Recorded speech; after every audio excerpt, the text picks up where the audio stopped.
Cristão, casado e pai de 4 filhos, fundador do Grupo Lausdeu, mentor e palestrante, há mais de 16 anos transformando vidas através de consultorias e mais de 40 mil horas de estudo, consolidou seu conhecimento em diversas áreas, incluindo planejamento estratégico, gestão de pessoas, marketing e desenvolvimento de negócios, nutrição esportiva, neurociência e inteligência emocional combinando com princípios cristãos. Hoje, como apresentador do Lausdeu Podcast e imagem e semelhança do Criador, eu sou o Anderson Florenzano. Fala galera, Anderson Florenzano aqui para mais um Lausdeu Podcast. Antes de começar o podcast, eu queria agradecer nossos patrocinadores, nossos apoiadores, tá? Nós estamos com um projeto agora que nós decidimos e chegamos a essa conclusão que todos os produtos do Grupo Lausdeu, desde mentoria, palestra, patrocínio, colaboração, que nós temos nossos colaboradores aí junto, todos os produtos do Grupo Lausdeu que entrarem daqui para frente, parte desse valor será destinado à construção da nossa parceira, a pastora Olajumoke, que está construindo um hospital na Nigéria. Então saiba que o seu patrocínio, a sua colaboração, a sua mentoria, parte disso está indo para a pastora. Vamos lá? Hoje eu tenho uma coisa que eu costumo dizer, já fui muito marretado por isso, a primeira vez que eu falei isso, que é sempre sente na mesa com pessoas que saibam mais do que você. A hora que você estiver sentado na mesa com alguém que já não sabe mais, não tem o que te ensinar, está na hora de você mudar de mesa. E hoje, graças a Deus, estou sendo abençoado com mais uma figura ilustre aí, cheio de coisa para ensinar para a gente. Ele que é mentor de vidas e negócios na Perdonare Mentoria e Soluções Empresariais, escritor, palestrante motivacional, analista comportamental, Pierre Perencin. Meu querido, uma grande honra te receber aqui, cara. Eu te agradeço, Anderson, pela oportunidade. É sempre uma honra poder sentar com gente que gosta de transformar a gente. Amém, amém, amém. Pierre, vamos começar logo por uma questão que é uma curiosidade minha. Depois você vai entender o porquê disso. Você é cristão? Sim. Você é cristão. Quando você iniciou no coaching, como a gente estava falando em off ali, que na nossa época ali era coaching, você já era cristão? Sim, me converti com 15 anos. Já era cristão. E por que eu pergunto isso?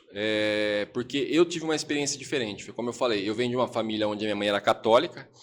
Meu pai era aquele que seguia a minha mãe, mas não podia nem dizer que era católico. Minha mãe era idólatra, filha de uma espírita. Fui entender toda a minha história com 40 anos de idade.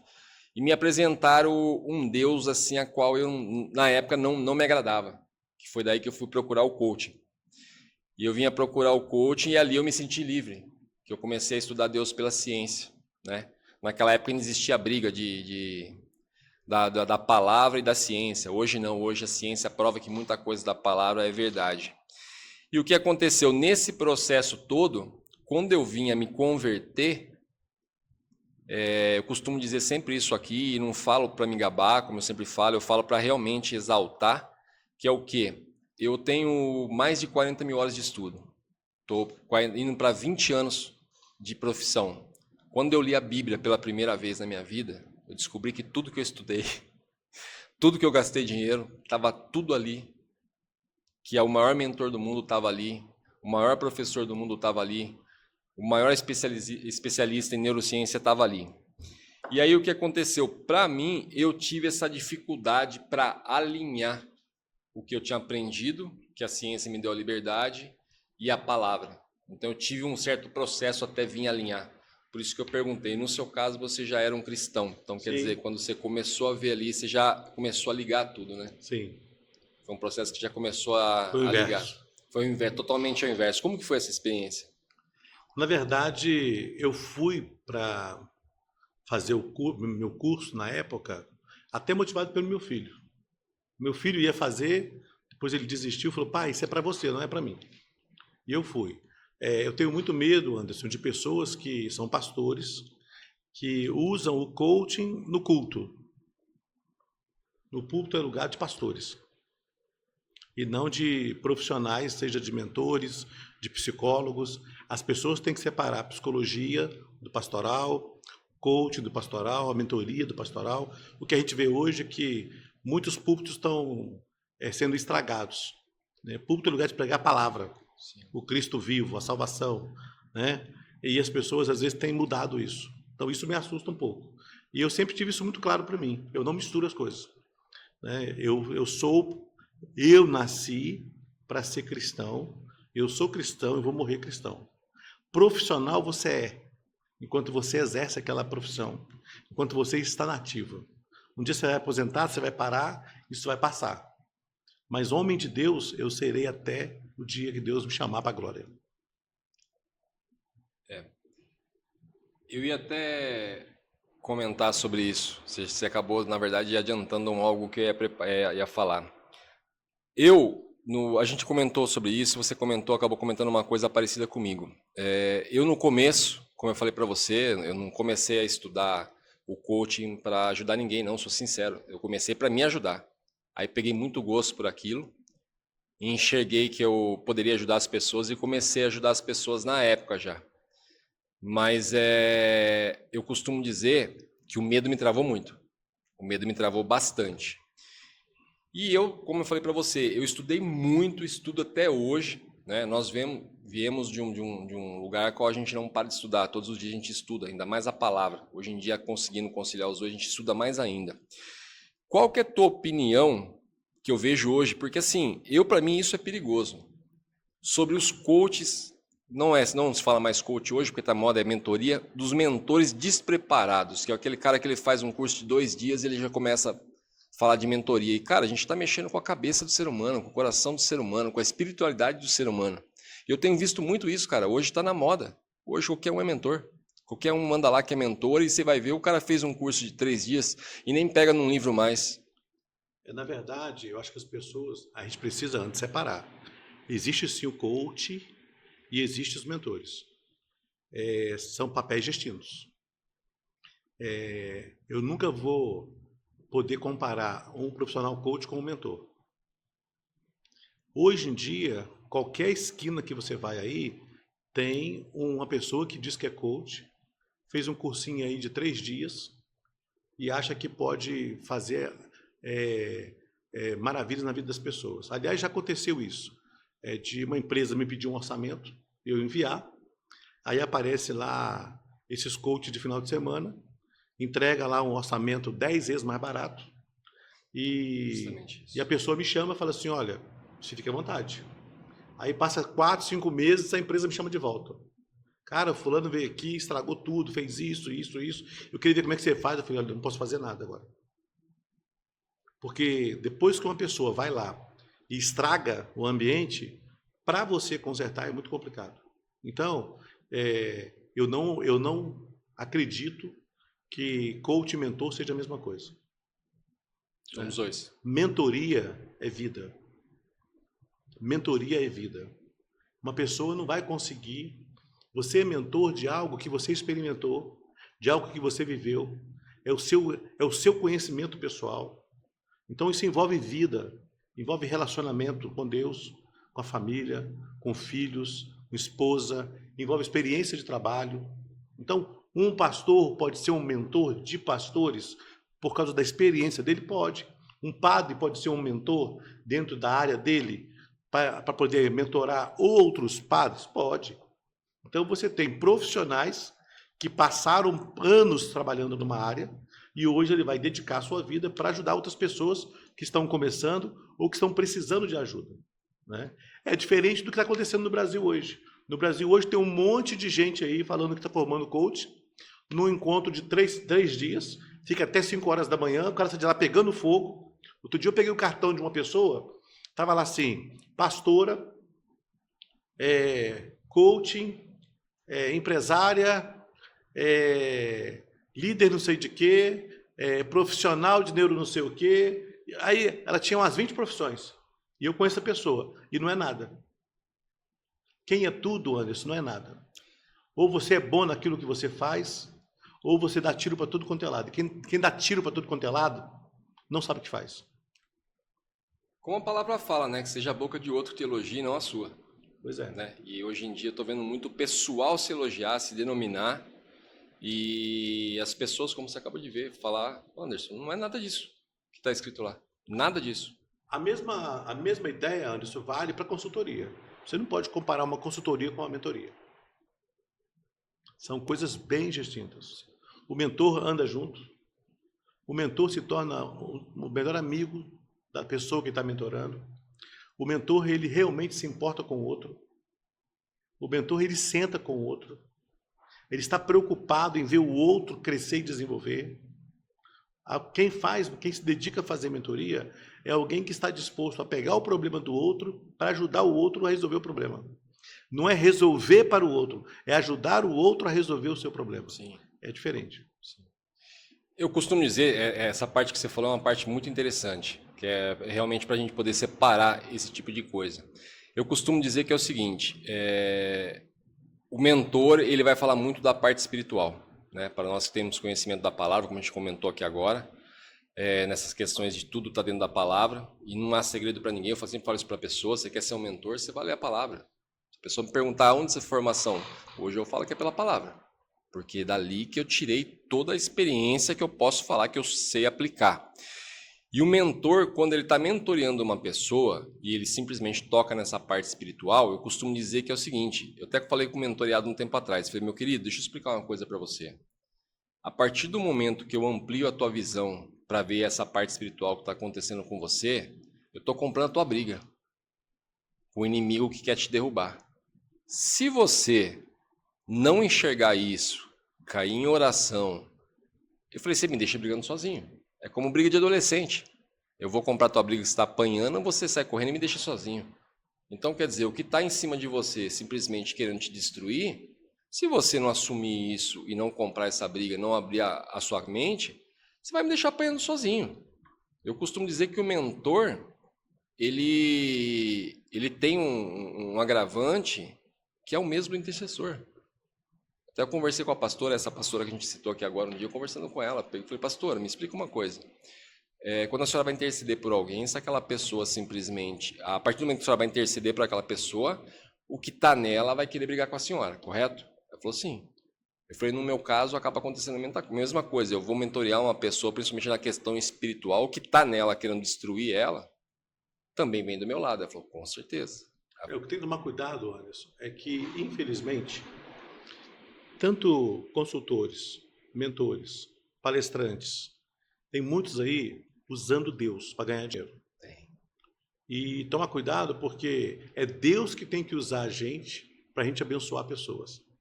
E não pessoas usarem Deus. Porque hoje você vai em qualquer treinamento que você vai aí, de palestrante, de coach, eles usam mais o nome de Deus do que tudo. Sim. Mas na prática, vai ver como que eles estão vivendo lá fora. Então, eu tenho muita preocupação, e é por isso que eu acho que tem que separar. Eu nunca vou... Às vezes a pessoa fala assim, porque você é um consultor? Não, eu sou um mentor. Você é um coach? Não, eu sou um mentor.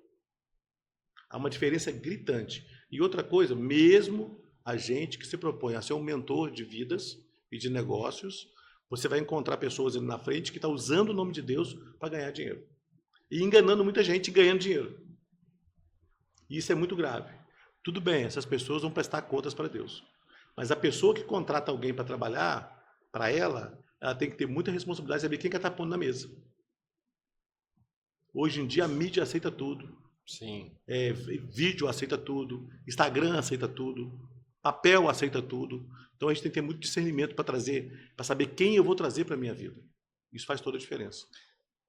Eu tomei 2 respostas aqui em podcast sobre essa questão.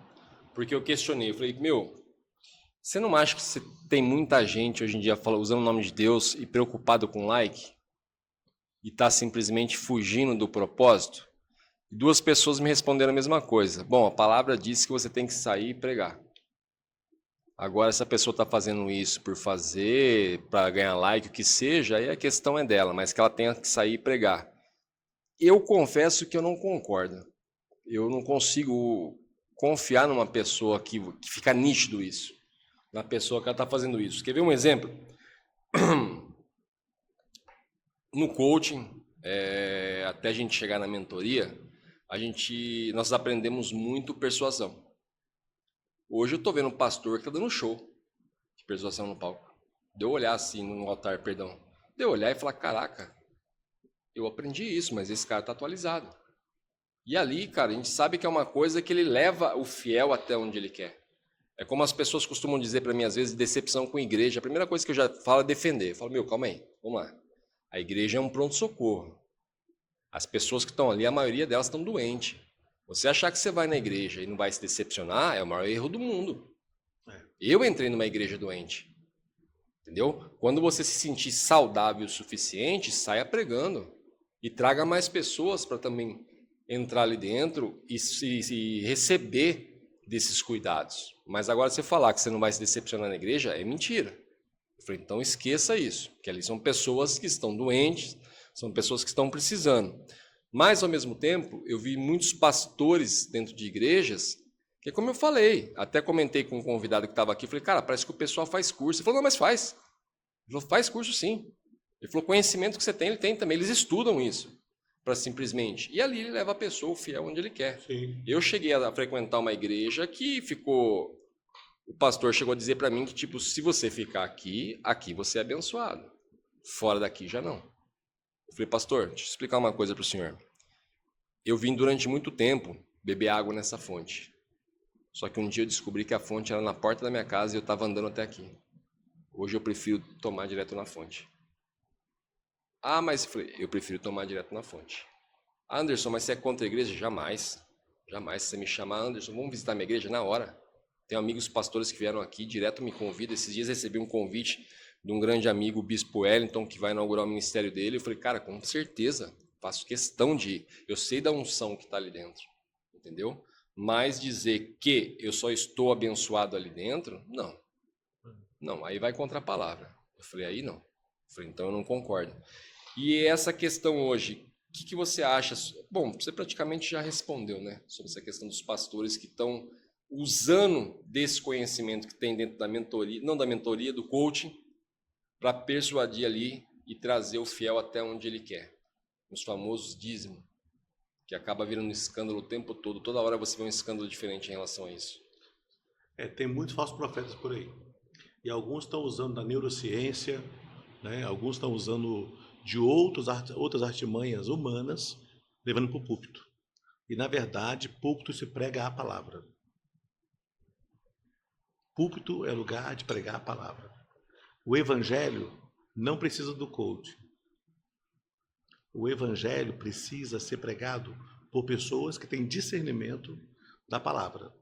E hoje a igreja, infelizmente, está se perdendo muito nisso. Está se fazendo shows. Nós temos muitos pastores que são machucados, são feridos, e pessoas feridas ferem. Sim. Nós temos muitos pastores que não cuidam da sua liderança. Então você tem uma liderança doente dentro das igrejas. E isso tem trazido problemas sérios. Porque você tem pessoas no altar cantando, problemas no casamento, problema financeiro, problemas emocionais. Porque está faltando na igreja, o que eu tenho falado já em alguns lugares, que é a gestão humanizada. Pastores têm que entender que a coisa mais importante na igreja são pessoas. E a coisa mais difícil hoje é o pastor ter tempo para as pessoas. Ele tem tempo para tudo. Para ir lá na frente, fazer um show dele lá na frente, mas para ir para o gabinete, sentar e fazer isso aqui, ó, tempo de qualidade com o líder, como ovelha, ele não tem mais. Não tem paciência, não quer, entende? Quer fazer como esses profissionais do coach aí estão fazendo. Põe 10 mil pessoas no final de semana para ganhar dinheiro, a pessoa pega fogo 3 dias, vai para casa, gastou um dinheirão, vende o curso de 1 ano para essa pessoa, ela sai de lá, ela compra até a mãe se vender, aí depois fica endividado para pagar aquilo. Só que aquilo tudo que ele viveu ali 3 dias, aquela imersão, em 40 dias vai acabando, porque a pessoa não vai pondo em prática. Eu não sei se você sabe, Anderson, mas para esses cursos aí de coaching que existem no Brasil, tem uma pesquisa. Para cada 100 pessoas que se formam em coaching no Brasil, uma sobrevive da profissão. O resto está morrendo de fome. E endividados, porque gastou muito dinheiro com uma coisa que foi iludido. E pior, lá toda hora falando de Deus, mas de Deus não tem nada. Com certeza. Esse é o grande problema. Com certeza. Eu frequentei uma igreja, uma época, uma fase bem crucial da minha vida, que eu comentei, a qual nessa igreja eu cheguei a pegar a cesta básica. Eu cheguei a pegar 3 cestas básicas, eu nunca vou me esquecer. Só que eu estava ali dentro e assim, eu estava querendo ver o que eu tinha que fazer, o que eu tinha que mudar, eu estava disposto a tudo, o que eu preciso mudar, o que eu preciso corrigir, qual que é a sujeira que eu tenho que limpar, para que eu possa simplesmente ter intimidade com Deus. E eu lembro que eu encurralei tanto o pastor nas minhas perguntas, que um dia ele chegou para mim, olhou para minha cara, esse foi o dia do basta para mim. Ele falou: meu jovem, guerreiro, ele me chamou, deixa eu te falar uma coisa. Vai na prefeitura, faz uma inscrição, pega um naquela Minha Casa Minha Vida e faz uma inscrição, porque lá tem a questão da cesta básica para as pessoas necessitadas. Eu olhei e falei: pastor, com todo respeito, eu quero ser o cara que doa a cesta básica e não o cara que pega a cesta básica. Sou muito grato, eu precisei, mas eu quero saber o que eu faço para que eu venha ser a pessoa que doe cesta básica. Ele não teve resposta. Na volta, eu estou voltando com a minha esposa embora. Minha esposa olhou para minha cara e falou: o que você achou do que o pastor falou? Eu falei: não concordei. Eu falei: me recuso. Eu falei: eu não quero ser o cara que fica pedindo cesta básica. Não tenho nada contra, sou muito grato, precisei naquele momento. Mas eu quero ser o cara que some, que dê cesta básica. E, na verdade, o que ele tinha para me falar naquele momento era esse. E eu estava num momento de busca, assim, absurdo, que ele não tinha palavra para me falar. E hoje a gente vê muito isso. Depende do pastor, você encurrala ele não te tem resposta. Uma resposta mais sensata que eu ouvi de um pastor um dia, que inclusive foi isso que eu comentei com você em off ali, que eu fui até a casa dele esses dias honrar ele, que ele me deu moradia numa época que eu precisei. Um dia eu cheguei com a Bíblia aberta perto dele e falei: pastor, tá caindo essa passagem para mim a todo momento. O que eu devo entender aqui? Ele fechou. O que você está entendendo sobre isso? Eu falei: não sei, estou perguntando para o senhor que é pastor. Eu falei: não sou pastor. Eu falei: não sei, eu estou aqui. Ele falou: não, Anderson, é a conversa entre você e Deus. Eu não vou me intrometer. Ele falou: leia quantas vezes precisar. Mas ele falou: Deus vai te falar do que ele quer falar. Eu falei: é você e Deus. Ele falou: eu falar o meu entendimento é uma coisa, o seu entendimento é outra. Foi uma das respostas mais sensatas que eu ouvi na minha vida, foi esse dia quando ele falou isso para mim. E hoje, na verdade, os pastores te dão respostas muito rápido, de questões às vezes que você olha e fala: não faz sentido o que ele está falando. Não faz muito sentido. Ô Anderson, está havendo uma inversão de valores. Os pastores estão levando o coach para dentro da igreja para tentar ganhar a mente da pessoa. E os coaches lá fora estão levando Deus para a vida, lá para os eventos deles, para usar Deus para ganhar dinheiro. Então está tendo uma inversão. Os pastores precisam pregar Deus. E estão pegando coach no púlpito. E os famosos aí, coaches, estão usando o nome de Deus para ganhar dinheiro. Você vê que é uma inversão de valores. É uma inversão de valores. Tanto é que na nossa época, quando nós começamos a estudar, era muito limitado falar de Deus. Eu lembro disso. Você não tinha essa liberdade que a gente tem de falar de Deus hoje. E eu costumo dizer que hoje você tem uma liberdade grande para falar de Deus, como todos estão falando hoje na internet, isso, aquilo. Por quê? Porque o inimigo sabe que metade das pessoas que estão falando nem acreditam no que estão falando. Eu comentei até esses dias com um convidado. Eu falei: hoje está fácil, hoje você não é mais tão boicotado quando você vai falar de Deus, porque o inimigo sabe que a maioria das pessoas que estão te ouvindo não acreditam. Acha que é um conto de fada. Sim. Entendeu? E as pessoas não levam o quanto isso é sério, na verdade. Como você falou, essa inversão de valores, as pessoas não prestam atenção nisso. Uma coisa que eu aprendi quando eu comecei a estudar no coach é o seguinte, sobre o poder da fé. O poder da fé é comprovado. Né? A verdade é essa. Quando você tem fé, eu costumo até dizer, o ladrão também tem fé. Ele vai fazer um assalto, ele tem fé que vai estar tudo certo. Ele não vai esperar que ele vai pular o muro e tomar um tiro na testa. Isso não é do coach, isso é da Bíblia. É o coach usando a Bíblia para ganhar dinheiro. Isso quem ensina isso é Jesus, não é o homem. Então, mas o que acontece? Hoje, quando a pessoa se coloca a ter uma fé em qualquer custo, com certeza ela vai alcançar um objetivo. Só que é o que eu costumo dizer, a tua fé está depositada onde? Porque eu fui esse cara de fé. Eu fui esse cara que anos atrás conquistei uma empresa, subi lá em cima e achei que era na força do meu braço. A minha fé era em mim. Era no meu potencial. Eu achava que era meu potencial, que era isso, que era aquilo. Até que Deus falou: não, vem cá, vamos descer lá embaixo e ver que sem mim você não consegue nada. Sim. E daí eu comecei novamente. Por que eu costumo dizer isso? Porque é uma questão que mais confunde ainda as pessoas. Porque o pastor vai lá e convence a pessoa que se ela tiver fé, ela vai alcançar, a gente sabe que ela vai ter fé. Mas, pastor, você está convencendo ela que ela tem que ter fé em Deus, que é Jesus que vai salvar ela? Essa fé tem que ser depositada em Deus. Temos não sei se você já leu, eu sempre comento isso, o livro sobre os ossos sagrados. Sim. Lembra da história dos ossos sagrados? Que Sim. é uma igreja aqui que simplesmente roubaram os ossos. Sim. E o milagre continuou acontecendo, porque era a fé das pessoas. Sim. Cristo deixa claro isso, que é a sua fé que te salva. Só que tem que ver aonde você deposita a fé. E hoje acaba simplesmente virando essa bagunça aí. Que eu ia te perguntar? Pierre, a gente começou a comentar sobre isso, mas eu gostaria de ouvir um pouco mesmo na sua história, quando que foi esse seu reconhecimento de tudo que você estava estudando ali, estava dentro da palavra, essa assimilação. Como eu falei, eu tive esse tempo de depois chegar lá, funilar e me chegar. Mas você, por vir de um berço cristão, já de início você conseguia ir assimilando as coisas e já trazer isso com excelência, que eu digo já a verdade na palavra ali? Ô Anderson, a Bíblia diz que nada é novo. Tudo já aconteceu um dia. Sim. Não tem um episódio na face da Terra que você vai dizer assim, isso é novidade. Não é. A Bíblia diz que nada é novo. Tudo já aconteceu um dia. Então, nós que conhecemos a palavra, você vai fazer qualquer curso aí fora, mesmo numa escola, numa faculdade, seja onde for, você sabe quando aquilo tem a ver com os princípios cristãos. E não precisa ir muito longe, não. Qualquer livro de autoajuda hoje que você for ler, tem dentro da Bíblia lá, princípios bíblicos lá.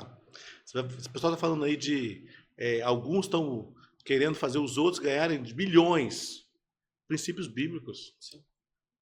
Então, nós que somos cristãos, não nos assustamos quando chegamos em qualquer lugar para fazer um curso e vemos Bíblia. Porque tudo é a palavra. Tudo é a palavra.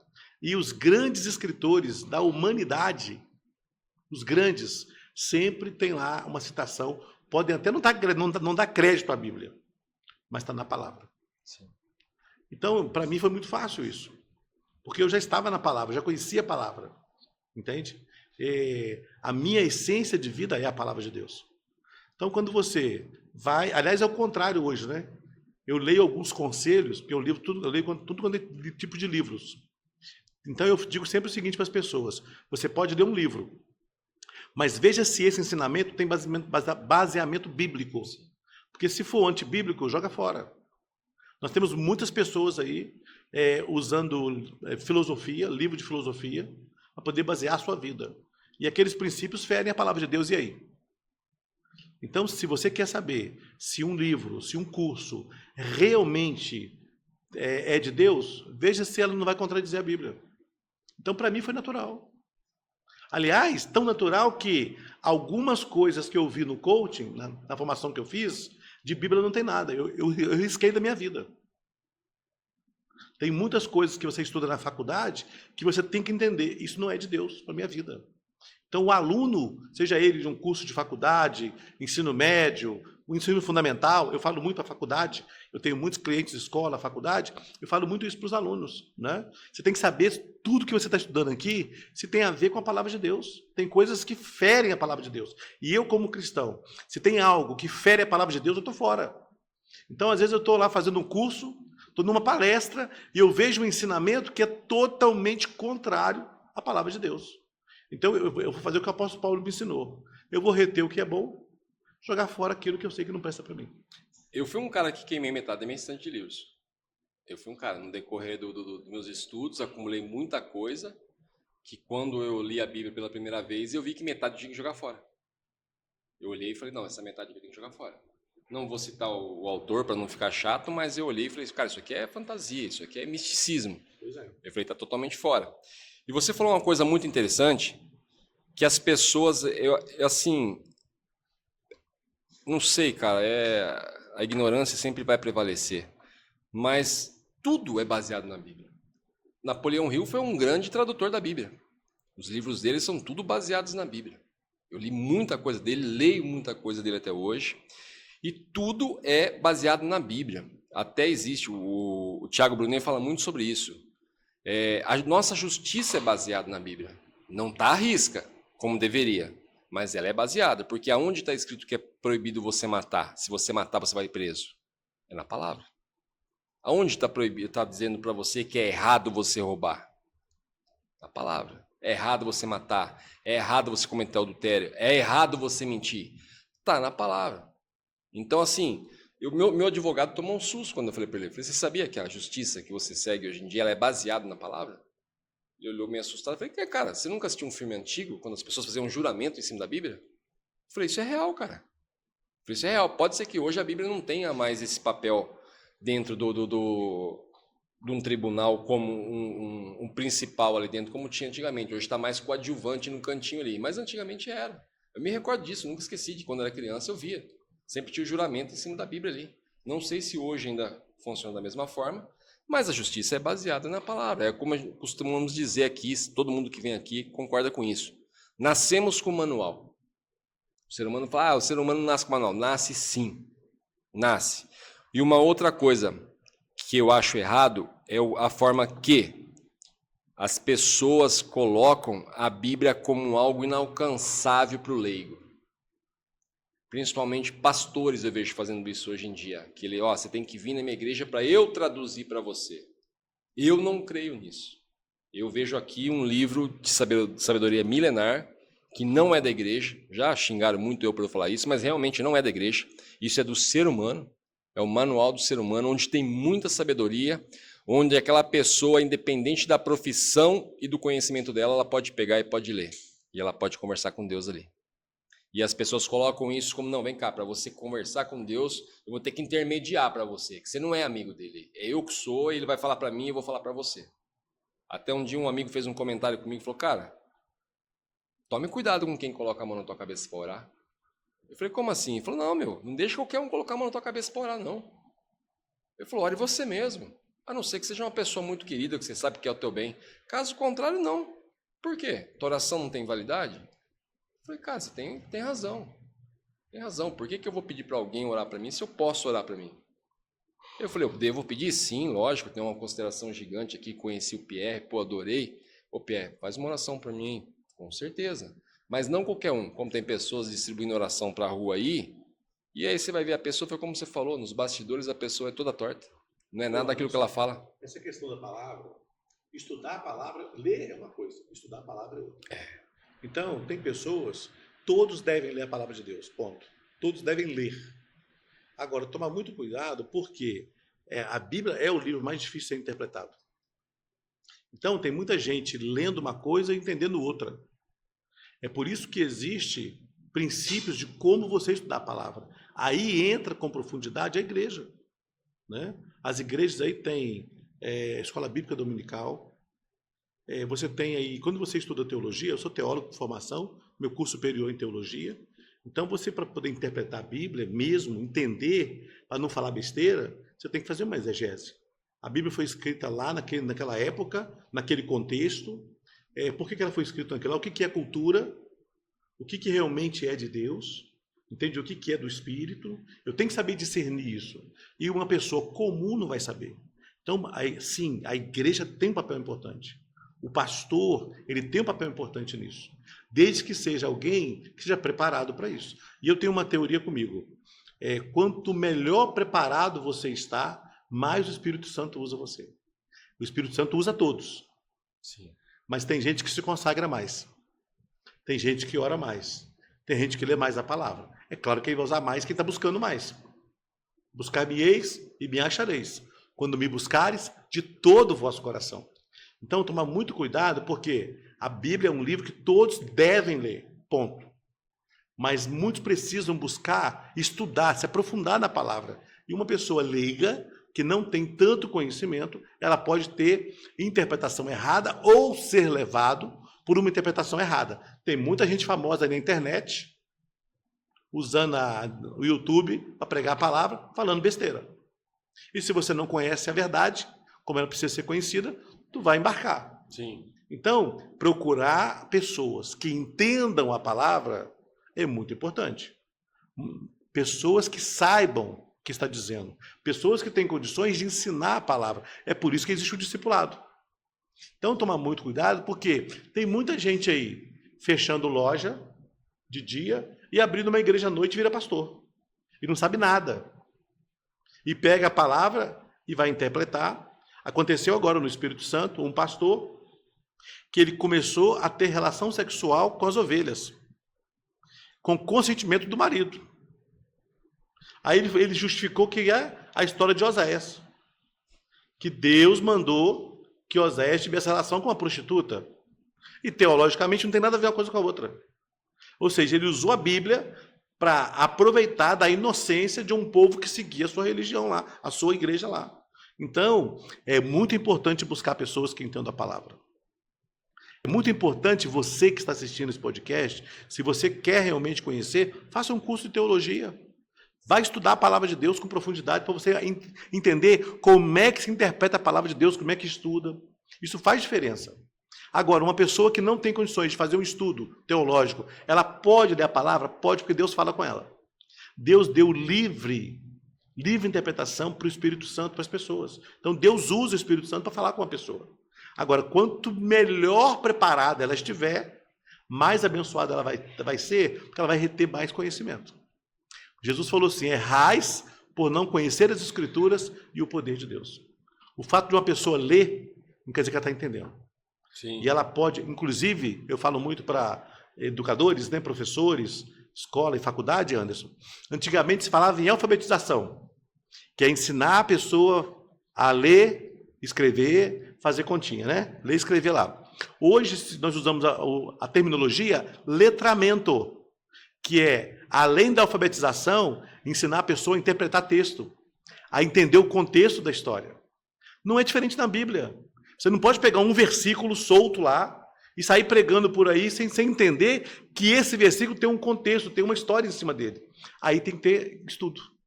E uma pessoa que não tem essa bagagem, ela pode ter uma interpretação errada. Entende? Isso é ruim. E tem muitos sendo levados por muitos líderes que de Bíblia não entende nada por conta disso, entendeu? Esses dias eu vi uma pessoa famosa, uma grande mulher de Deus, considero eu pelo menos, falando sobre a importância da santidade para se falar da palavra. E os próprios pastores, os próprios nem todos, né, não vamos generalizar, muitos pastores não falam da importância da santidade. Né? E ela foi questionada por que esses pastores não falam. Ela falou porque muitos deles andam torto. Eles Você não fala mais falar. nada. É. Podemos mudar de pauta. Você resumiu bem. Então, ela falou, por que vamos pregar se não segue? Pois é. Eu costumo dizer sempre assim, você quer falar alguma coisa para mim de Deus, eu vou analisar seus frutos. Eu vou sempre pelos frutos. Quer falar de Deus para mim, você quer pregar para mim, ótimo, vou te ouvir, isso, aquilo, mas vem cá, irmão. Tem como você falar para mim de Deus se você tá andando errado. É isso aí. Eu perdi um grande amigo. Perdi não, né? Eu me livrei. Eu acabei me livrando de um grande amigo que eu disse para ele um dia que eu... É aquela questão que você acabou de citar agora. Eu não montava a sociedade com um homem que traía a mulher. Eu falei, não monto sociedade, nenhum tipo de parceria com uma pessoa que trai a mulher. E ele questionou por quê. Eu falei, cara, isso é uma questão que assim, até na máfia existe. Se trai a mulher, não vai trair você? É. Ele falou, eu discordo disso. Eu falei, não, cara, eu tô falando isso porque realmente é o que eu acredito. Ele falou, você não é cristão? Eu falei, pô, na própria palavra. Na própria palavra, no começo, eu falei, meu irmão, a gente está no Novo Testamento já, tá? A gente não está no Antigo, não. Ele falou, assim, quantas mulheres Salomão teve? Eu falei, para, cara. Eu falei, para. Eu falei, pode parar. Esse é meu pensamento, pronto, acabou. Eu falei, eu não fecho negócio com pessoa desse tipo. Eu falei, esquece, não tem nenhum tipo de... Não fecho nenhum tipo de parceria com pessoas assim. Ô, Pierre, cara, eu gostaria, antes de perguntar sobre a questão, você tem uma visão muito bacana sobre o perdão, que eu estava vendo o seu material ali, acho muito interessante isso. Eu fui um cara que tive muita dificuldade com o perdão. Eu costumo dizer que é uma mochila de pedra muito pesada que você carrega nas costas e Sim. quando você solta ela, você sente na hora. E dói para soltar, mas quando você solta é um alívio grande. Mas eu queria que você falasse antes o quão é uma coisa que assim, eu bato muito nessa tecla, tenho pavor disso, o quanto a reclamação, a murmuração é negativa para o ser humano cristão. Ok. E as pessoas não veem isso, acham que não. Não é só para o cristão, não, é para o ser humano no O todo. ser humano todo, né? Porque quando você é uma pessoa que só pensa que vai dar errado, que não vai dar certo, quando você põe na sua cabeça que é impossível conquistar algo, é onde fica a sua fé.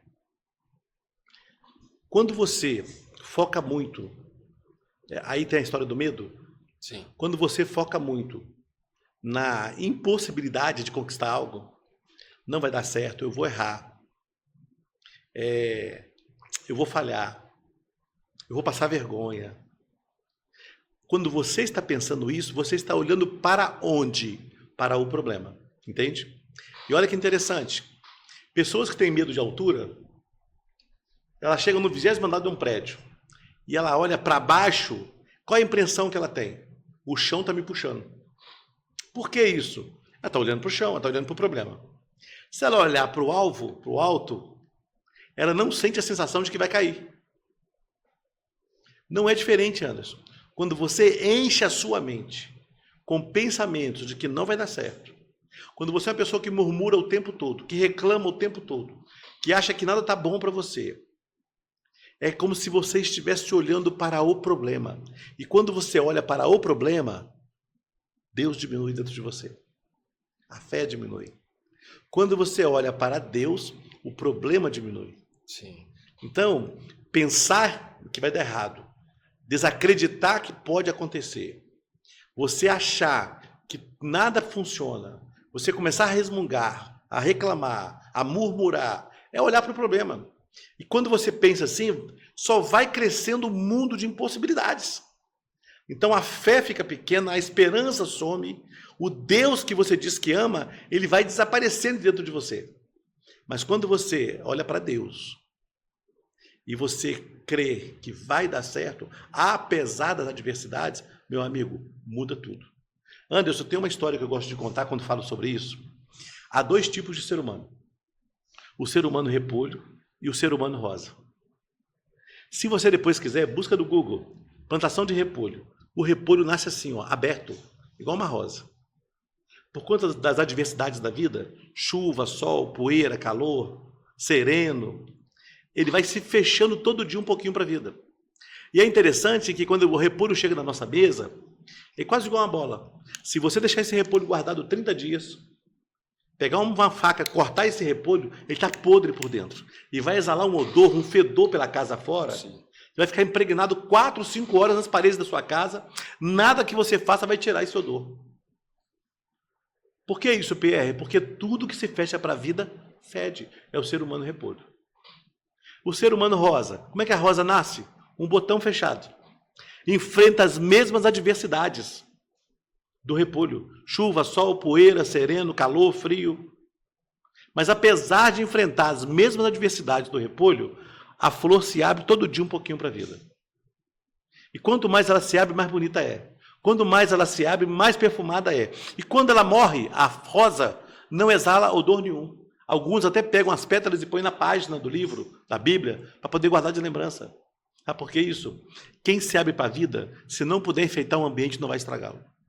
A pergunta é, que tipo de ser humano você está se tornando? Um ser humano repolho ou um ser humano rosa?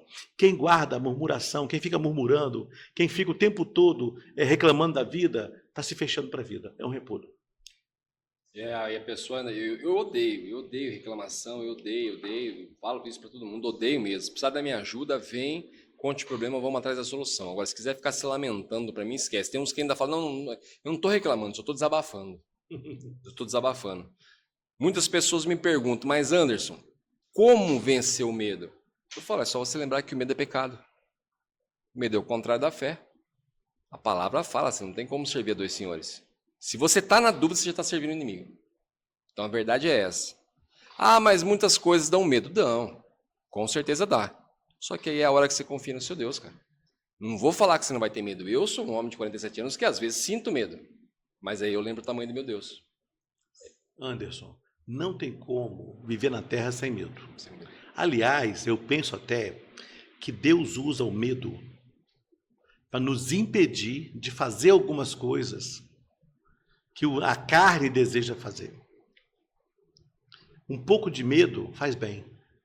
Você vê uma criança, por exemplo, a criança, às vezes, por conta do medo, ela deixa de cometer algumas loucuras. Não é diferente com o ser humano. O que não pode na vida é o seu medo ser maior que a sua coragem. O que mata no ser humano é que ele alimenta dentro dele muito mais o medo do que a coragem. Então, na vida, a gente segue mesmo com medo, quando a coragem é maior. Se você tiver fé em Deus, se você acreditar que o Deus que te trouxe até aqui é capaz de te levar adiante, meu amigo, você vai superar o seu medo. Não quer dizer que você não vai ter medo. Nós vamos passar a vida inteira aqui na Terra com medo. Faz parte da nossa existência. Mas o medo não pode ser maior do que a nossa coragem. Aí, você pode trocar a coragem por fé. Entende? A fé traz a coragem, traz a ousadia, traz o desejo de crescer. E isso faz toda a diferença. Com certeza. Pierre, fala pra gente uma questão muito bacana que eu vi você no material seu, a tua visão, gostaria que você passasse para o nosso público, a importância do perdão. Então, eu sofri muito, né, Anderson, na minha infância e adolescência. Eu fui abandonado no ventre materno pelo meu pai, fiquei órfão de mãe aos 4 anos de idade. Fui adotado por uma mulher que ela não queria mais um filho, ela queria um escravo. Então, eu sofri muito na mão dessa mulher e me tornei uma criança gaga e tímida. Eu fui um menino gago e tímido até os 15 anos de idade. Entrei no banheiro para me suicidar aos 15 anos de idade. Só não me suicidei ali, porque eu tive um encontro com Deus dentro do banheiro, sem ter religião, sem conhecer religião, sem nada. Só que eu tinha um problema. Eu saí do banheiro, comecei a ler a Bíblia escondido, não consegui entender direito e resolvi procurar uma religião que me ensinasse a Bíblia. Eu fui em tudo quanto é religião que você puder imaginar. Um dia eu entrei numa igreja evangélica e vi lá um homem de paletó, gravata, lia um versículo e explicava. Lia e explicava. Falei, eu quero isso para a minha vida. Fui para a igreja, me batizei, mas eu tinha um problema. Ódio, tristeza, angústia, mágoa, rancor do coração. Quando as pessoas falavam de perdão para mim, eu me sentia mal. Quando o pastor pregava sobre perdão, eu me sentia mal, porque eu não tinha vontade de perdoar. E um dia teve um acampamento de jovens, eu fui, tinha 16 anos, e o tema era identidade. E aquele preletor, ele falou a manhã toda sobre falsidade. Disse, ó, tem muita gente aqui hoje, que se você souber quem é essa pessoa aí do seu lado, você nunca mais senta perto dela, porque ela vive uma mentira. Se você souber o passado dessa pessoa, de onde ela veio, quem ela é, nunca mais você senta perto dela. E eu tinha medo de contar a minha história e as pessoas me rejeitarem. Aquilo era um bloqueio muito grande. Mas naquele dia eu gostei tanto daquele preletor, que eu falei assim, com esse homem eu não teria coragem de me abrir. Mora lá no Rio de Janeiro, está longe, não vou vê-lo nunca mais. E eu fui falar com ele na hora do almoço. Depois do almoço nós fomos conversar, acho que eu chorei 1 hora, gaguejei 1 hora, e falei mais ou menos a minha história de vida para ele. Quando terminei, ele falou assim, Pierre, está muito fácil, você precisa perdoar.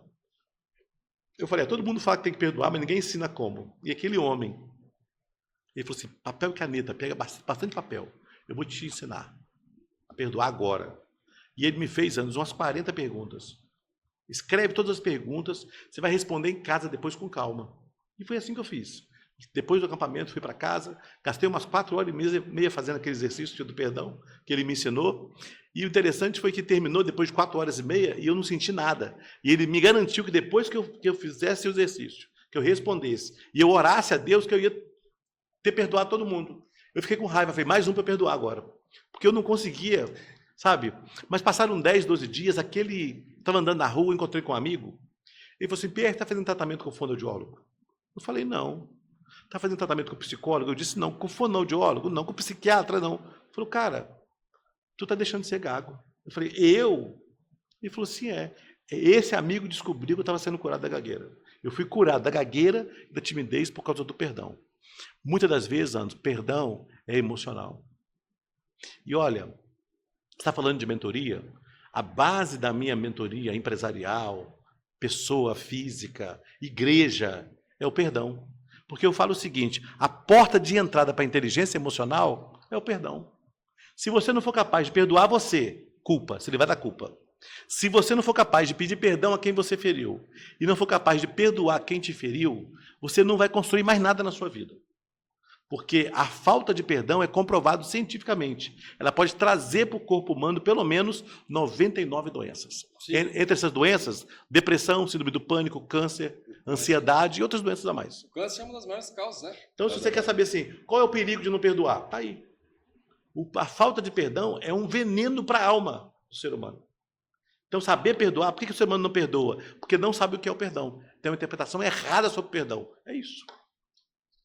E, na verdade, acha que está perdoando a outra pessoa. E, na verdade, você não está fazendo um favor para ela, né? Na verdade, eu ouvi uma vez isso, nunca mais esqueci e sempre uso isso em mentoria.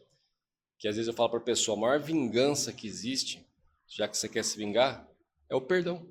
Perdoe a pessoa e ore por ela. Porque aí não tem nada a ver com você mais, cara. É ela e Deus, pronto, acabou. E todo mundo, isso é inevitável, não tem como você plantar e não colher. Então, assim, mas fez isso para mim. Ótimo, ore por ela. Perdoe e ore por ela. Eu sofri muito com a questão do perdão. Tive uma infância muito difícil também. Sofri demais com isso. E eu vi o meu pai, na verdade, morrer com uma mancha gigantesca no meio do peito, que depois, mais tarde, devido aos meus estudos, eu vim descobrir que aquilo era causado pela mágoa. Vi vários casos científicos de pessoas que tinham essa mesma mancha, que gerava uma massa entre os dois pulmões, né? Que era uma massa que criava ali, que simplesmente era criado pela mágoa. Foi como você falou, e a mágoa traz o câncer, a falta de perdão traz o câncer.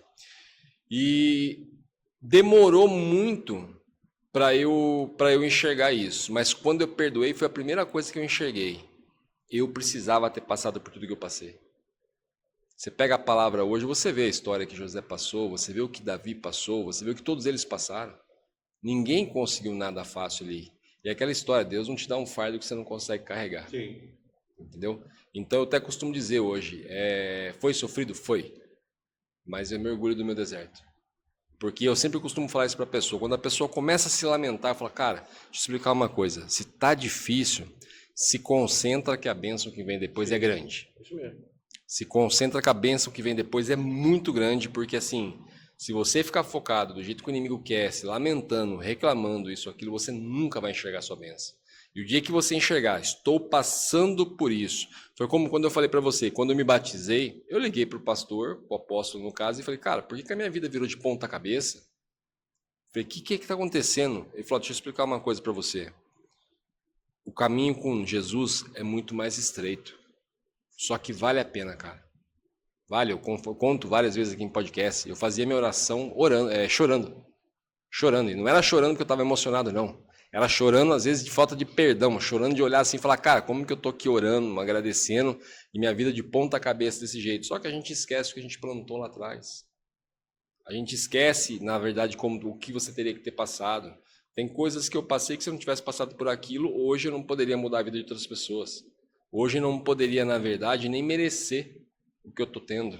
Ô Anderson, eu tenho dito por aí, os púlpitos estão recheados de mágoa, tristeza, angústia, ódio e culpa e vazios de Deus. Vou repetir para não ficar dúvida. Isso vale para pastores, pastoras, vale para músicos, porque o altar é sagrado ao Senhor. Uma pessoa que sobe no altar e não sabe se comportar como tal, vai prestar conta para Deus. Os púlpitos hoje estão recheados mágoa, tristeza, angústia, ódio, culpa e vazios de Deus. Então, enquanto estão cheios de mágoa, tristeza, angústia, ódio, falta de perdão, falta de amor, está cheio de falta de perdão. Está vazio de Deus. E isso tem feito igrejas doentes. Como que a igreja doente vai curar uma sociedade podre? Igrejas feridas ferem, igrejas curadas curam. E a igreja de Cristo precisa estar sadia para curar a sociedade que está podre. E nós vivemos numa época em que, infelizmente, os púlpitos... Aliás, eu não sei como os pastores têm coragem de participar da ceia do Senhor, cheio de mágoa no coração, tristeza no coração, ódio no coração e culpa no coração. Vai prestar conta para Deus. Não tenha dúvida disso. Então, perdoar hoje é fundamental para a saúde física, emocional, espiritual e financeira. Com certeza. Ó, Jesus falou assim, se você for levar a sua oferta no altar e lá se lembrar que o teu irmão tem alguma coisa contra você, vá primeiro reconciliar-se com seu irmão, depois volte e apresente sua oferta. Jesus não olha a conta bancária de uma pessoa, quanto tem lá na aplicação, quanto tem lá na bolsa. Jesus olha o coração. E tem muitas pessoas que são dizimistas, entregam oferta na igreja, mas os corações estão fechados para Deus, porque não perdoam, porque não sabem pedir perdão e porque não se perdoam. Pessoas que precisam de ajuda, precisam ser curadas. Eu falo bastante sobre perdão, porque como eu falei, eu fui um homem muito turrão, sofri muito depois que eu me batizei, ainda demorou para eu soltar essa mochila de pedra. Demorou, carreguei durante muito tempo. E é um nó no peito, é uma sensação, é uma angústia, é uma questão, assim, quando você solta, é libertador demais. Sim. É muito libertador. Foi como você falou, não tem nem como prosperar se você não tiver o perdão. Não tem. Eu faço mentoria hoje de liderança de igreja, pastores, faço de prefeitos, faço de deputados, secretários municipais, empresários, a gente faz de líderes de empresas e a porta de entrada é a mesma. Eu trabalho com 3 pilares: Deus em primeiro lugar, família em segundo lugar e o sucesso nos negócios como consequência do seu bom relacionamento com Deus, do seu bom relacionamento com a sua família. Eu não acredito numa pessoa que diz que tem sucesso, família destruída. Numa pessoa que diz que tem sucesso, não tem relacionamento com Deus. Deus é uma pessoa, ele deseja se relacionar com o ser humano. Então o ser humano precisa, em primeiro lugar, Deus, relacionar-se com Deus. Não estou falando de religião, não. Deus e a pessoa. Você precisa desenvolver um relacionamento sadio com Deus. Família. Se você tiver uma crise, estiver bem com Deus e bem com a sua família, você é capaz de se recuperar de qualquer falência. Mas um homem que está mal com Deus e mal com a família, na hora da crise dos negócios, se suicida. Com certeza. Com certeza. Uma questão que você falou agora, que eu acho muito interessante, da mesma forma que nós falamos, tem muitas pessoas usando o nome de Deus para ganhar dinheiro, tem muitos cristãos levantando em várias áreas, que o que eu tenho visto de policial dando depoimento cristão, políticos cristãos, a gente está numa era que tem bastante políticos cristãos. Vi recentemente agora a conversão de um funkeiro, a qual eu achei maravilhosa a conversão dele falando, virando cristão. Então, da mesma forma que temos vários falsos, temos vários verdadeiros que estão se levantando ali. Sim. Bastante. Na política, hoje em dia, se tem visto bastante cristão, principalmente resgatando os princípios para poder governar. Isso tem acontecido bastante, não tem, Pierre? Tem muito político que não presta, mas tem muito homem de Deus bom aí na política, mulheres de Deus. Eu conheço vários.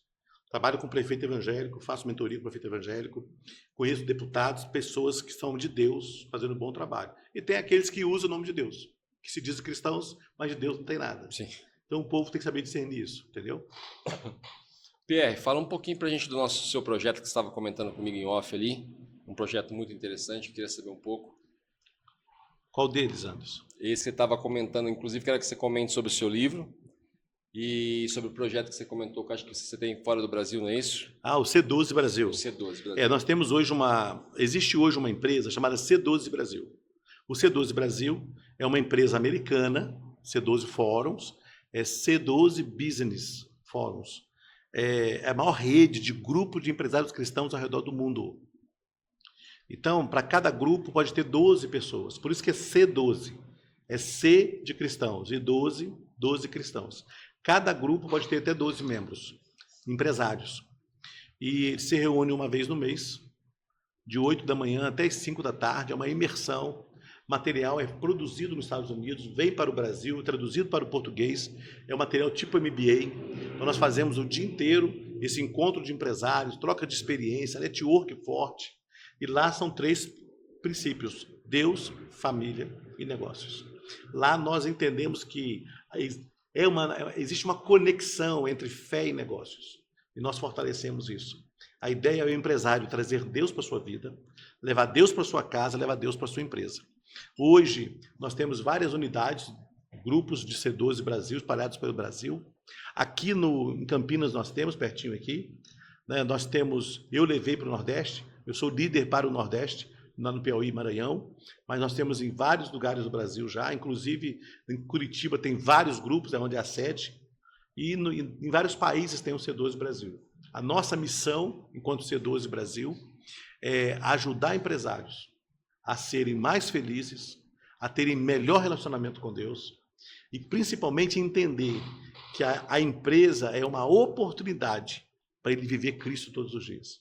Então, nós temos tido a alegria de ver vários empresários. Hoje, para você ter uma ideia, eu lidero várias empresas que têm o café da manhã com Deus. Uma vez na semana, nós reunimos, posto uma mesa e nós comemos juntos e ali tem um momento com Deus. Eu tenho vários testemunhos. Empresas que estão abrindo sala de oração dentro da empresa para o católico fazer a prece dele, para o evangélico. Tem um espaço para a pessoa ter um tempo com Deus, sabe?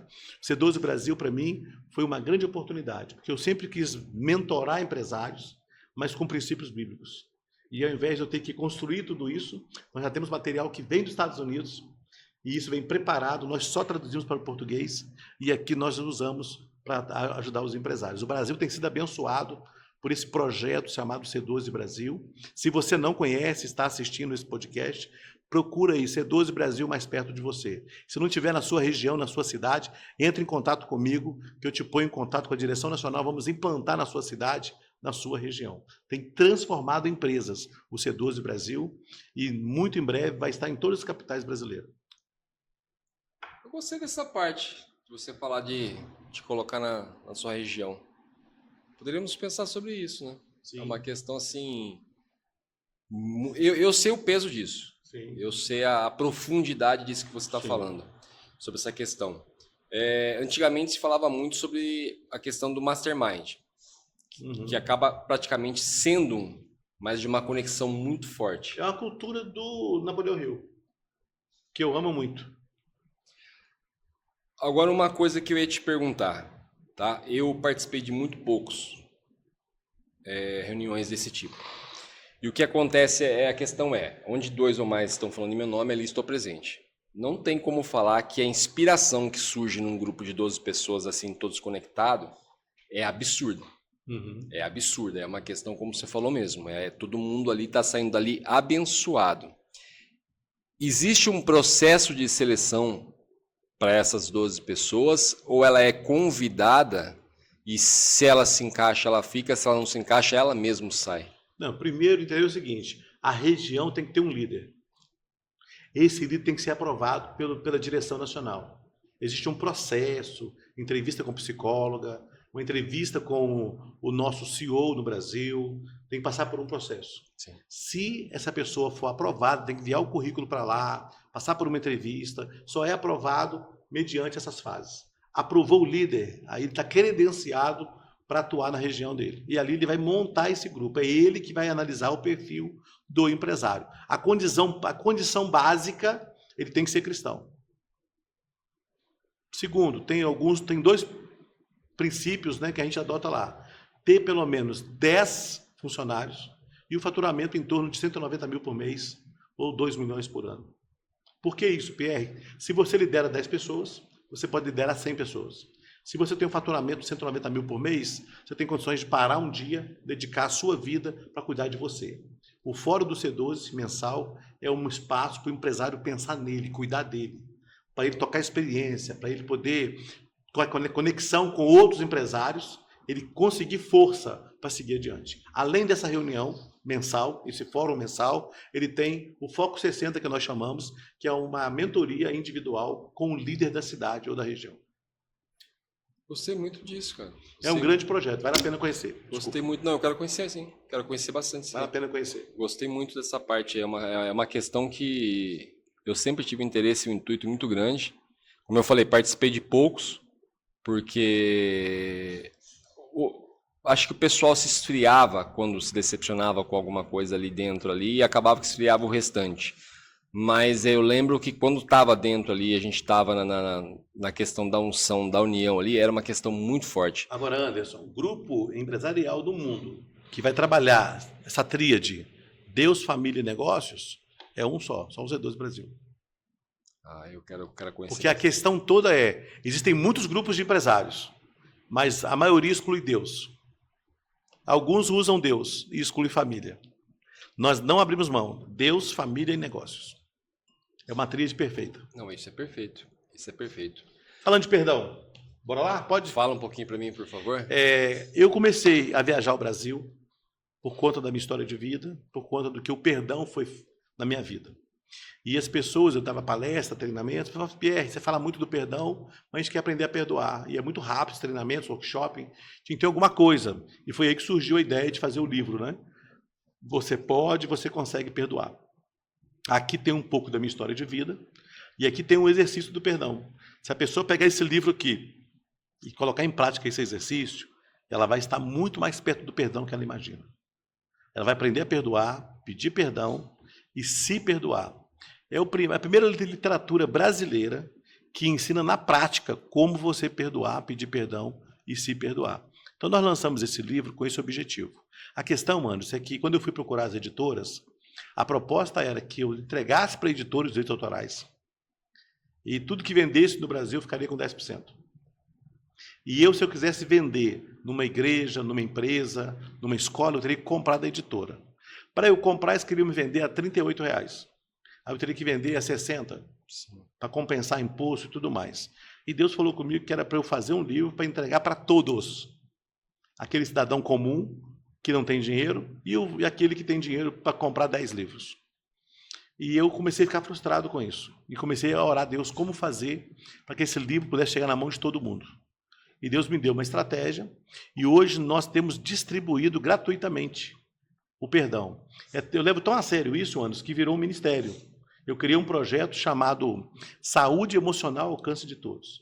Então a gente vem para uma cidade igual aqui, Arthur Nogueira, a gente procura um vereador, um prefeito, a gente cria a Lei Municipal do Perdão, Dia Municipal do Perdão, que é 30 de agosto. Existe a Lei Federal, dia 30 de agosto, criada pelo Michel Temer, e agora nós estamos implantando em cada cidade que a gente passa. A última cidade que eu criei foi em Belo Horizonte. O prefeito Fuad foi reeleito agora, no dia 29 de agosto do ano passado, ele criou lá a lei que cria o Dia Municipal do Perdão, dia 30 de agosto. Qual que é a nossa meta? É entrar nos presídios, igrejas, escolas, empresas, repartições públicas. Cada pessoa ganha um livro de presente, tem um selo aqui atrás, proibido a venda. Como é que a gente faz isso? Aqui atrás eu ganhei da editora 10 páginas e nós temos patrocinadores. Juntamos 10 empresários, cada um doa 1000 livros e a gente coloca a logo da empresa aqui. E essas empresas são divulgadas nos eventos que a gente faz na própria cidade. Então, se Arthur Nogueira, criamos a Lei do Perdão aqui, a gente arruma 10 empresários aqui, fazemos 10.000 livros. A gente sai distribuindo nessas palestras, tudo gratuito, as palestras, em escolas, empresas, e a gente entrega o livro. Isso aqui é uma publicidade que fica na mão das pessoas aí, 3 anos, 4 anos, a publicidade. Então, a gente faz. Atualmente, eu estou distribuindo em Campinas. Nós fizemos 10.000 livros lá, com parceiros nossos, empresários, e temos distribuído isso em vários lugares. E a nossa meta agora, nos próximos 5 anos, é entrar nas 318 cidades, maiores cidades do Brasil.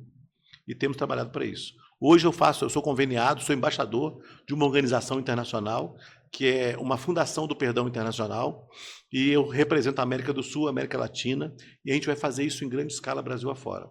O perdão é a chave para a pessoa ser mais feliz. O perdão é a oportunidade de Deus para as pessoas se reconciliarem com Ele.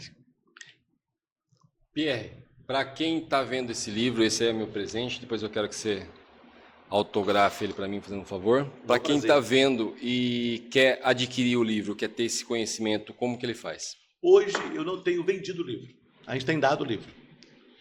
Naturalmente focado mais na cidade que a gente tem parcerias. Em breve nós vamos estar em todas as cidades brasileiras, em nome de Jesus. Mas eu tenho um e-book, né? A pessoa pode entrar no meu site lá, perdonare.com.br, e pode comprar o e-book lá. E em breve a gente vai ter também a versão vendida do livro. Traduzimos agora para o inglês. Já tem um e-book em inglês e vamos lançar em breve o livro físico nos Estados Unidos e em outros países que têm usado o inglês como idioma principal. Que bacana. Muito bacana esse trabalho, eu gostei muito. É um livro que, assim, da minha parte, por mais que, como eu falei para você, foi difícil liberar o perdão, é impossível não ficar tentado a lê-lo. Sim, vale a pena. É impossível não ficar tentado a lê-lo. Pierre, chega, né? Eu queria te segurar mais, mas eu sei que aqui é uma cidade quente, aqui o lugar é quente e eu estou judiando de você, mas te convido a voltar mais vezes. Aqui vai ser um prazer. Costumo dizer, veio uma vez, a casa é sua. Obrigado. Tá, aqui você vem, Um Anderson, eu enorme. tô passando... Pô, você está do nosso lado, né? Você está encostado. Sim, pertinho, aqui. Anderson, eu tô aqui perto, vou passar a tomar um café com vocês, vamos gravar um pouquinho? Com certeza. Venha sempre que quiser. Tem bastante material aí, precisar as suas ordens. Quer deixar algum recadinho para a galera, para o seu público, para o nosso público, que você veio aqui hoje para acrescentar e acrescentou demais? Anderson, eu sempre termino minhas palestras dizendo o seguinte: eu fui uma pessoa que até os 15 anos de idade não sabia sorrir. Eu não tinha motivo para sorrir. Era angústia, mágoa, tristeza, ódio no coração. E aos 15 anos de idade, quando eu saí do banheiro, que eu ia me suicidar, e resolvi lutar pela vida, pela forma como Deus cuidou de mim naquele banheiro, eu prometi para mim mesmo que eu nunca mais ia parar de sorrir. Pra você ter uma ideia, lá em Minas Gerais, o meu apelido é Sou Feliz, porque eu fico rindo o tempo todo. Né? E eu sempre termino minhas palestras dizendo o seguinte: sorria sempre. E acredite que para você o dia de amanhã será infinitamente melhor do que o dia de ontem. Grande abraço, Deus abençoe e obrigado pela oportunidade. Gratidão, meu amigo. Gratidão mesmo por nos presentear com o seu tempo. Eu sei o quanto que tempo é valioso, me sinto honrado de ter te recebido aqui. Galera, espero que vocês aproveitem bastante o conteúdo, tá? Leiam o livro, procurem o material do Pierre, tá? Uma pessoa extraordinária. Obrigadão a todos, paz e prosperidade. Beijão. Diante do trono, Senhor, quero levar meu sacrifício de louvor, as minhas mãos levantar.